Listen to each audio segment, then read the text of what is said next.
ride pagi dalam hujan ke Jambatan Putra Tanjung Lumpur. Saksikan.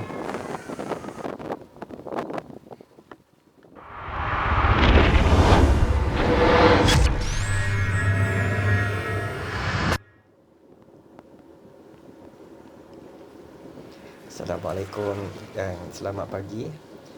Untuk hari ini saya ride dalam hujan. Tengok keadaan hujan hari ini. Malam tadi hujan lebat, pagi ni pun hujan masih lagi renyai-renyai. Tapi saya teruskan juga aktiviti untuk mengayunnya ke Jambatan Putra, Jambatan baru Tanjung Lumpur.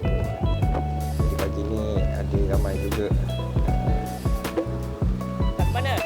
rider-rider yang bersama untuk Jambatan baru pastikan ke lokasi masing-masing.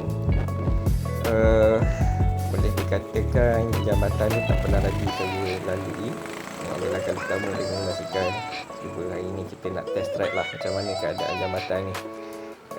Next time, next trip kita akan plan dengan lebih baik lagi dengan kawan-kawan. Itu saja untuk hari ini. Jadi nanti kita sama-sama saksikan perjalanan menaiki ataupun melalui jambatan baru.